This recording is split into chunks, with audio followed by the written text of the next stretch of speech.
Hey everyone, welcome to my LMP2 Bahrain lap guide in Le Mans Ultimate.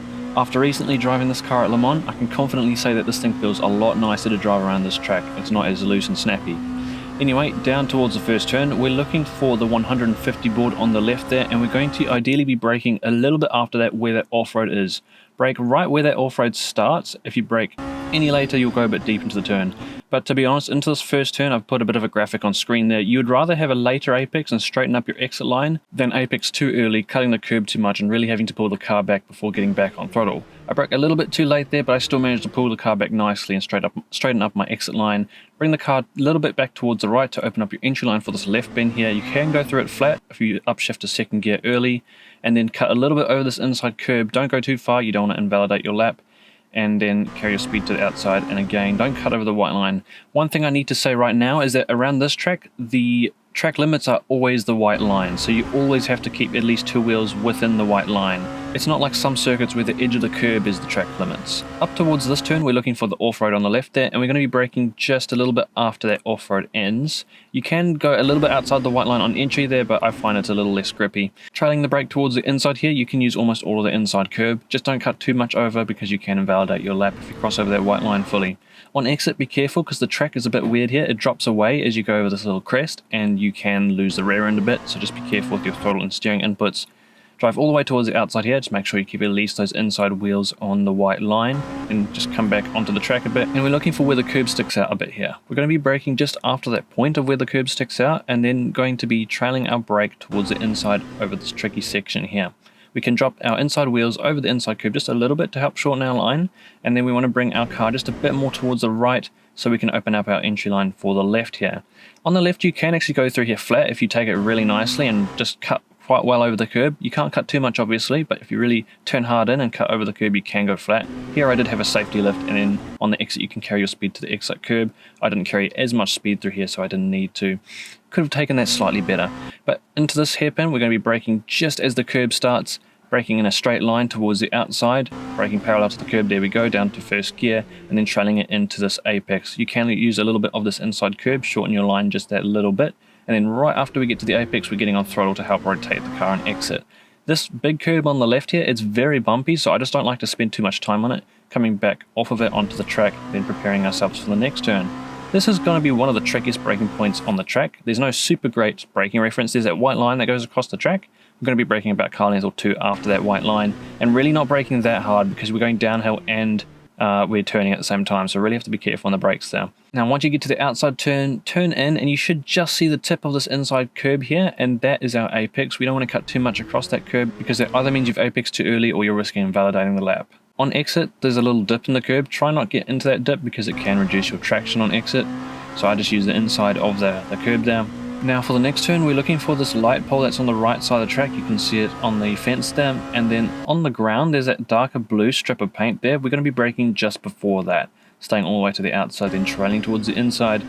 We can use a little bit of the inside curb. I did brake slightly too late here and fractionally missed the apex, but it wasn't too bad. You can carry a little bit of speed through here and get on the throttle as you get through the apex, carrying your speed towards the outside. Just don't get on that outside curb because that kind of can pull you off the track a little bit, and it's not really ideal.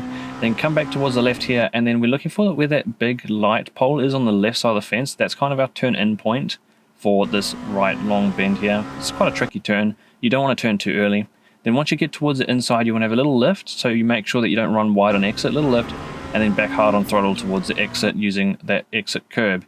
Now there's that Avis board on the inside of the track. We're going to be braking maybe 3 car lengths before we get to it, maybe 4. Then trailing our brake towards this apex. Have a later apex. You can use a little bit of the inside there, cutting a little bit beyond the inside curb, but just be aware if you cut too much, obviously you can invalidate the lap, but it also might unstabilize you just a little bit. That section is quite difficult and might take some time to get used to, but now we move on to the final turn. We're braking about halfway between that orange paint on the left there and that 100 board, and then we should stay all the way to the left. Don't turn in too early. Then we're apexing at the curb. We can cut almost all the way over that inside curb, just don't go beyond the curb. And then after we get to the apex, at the apex, we get back on throttle. Just don't get onto the exit curb where I've pointed out. If you get on the exit curb too early, again, it can pull you wide and then really hurt your exit. You can touch the curb there, but just don't get on the exit curb too early because it can really mess your exit up. Towards the line, and it's a 148 flat. I was a little disappointed to miss out on the 47s by 4 thousandths of a second, but you know, just a slightly cleaner lap and I would have been there. Now, I'll play the lap through again without the interruptions, and then after that, I'll show you the pit entry guide, so I'll see you very soon.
Now to take a look at the pit entry, and for the most part this pit entry is quite simple, but it is kind of difficult to pick out your braking point. Take the last turn as you normally would, then bring the car back towards the inside.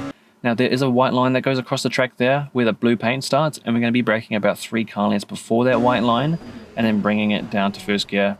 Trail the brake a little bit because you can lock up, and also if your tyres are worn you might want to brake slightly earlier than that. But that's my guide for LMP2 at Bahrain and Le Mans Ultimate. I hope this helps you all out, and as always, leave a comment if you have anything to say or ask, and I'll see you in the next video.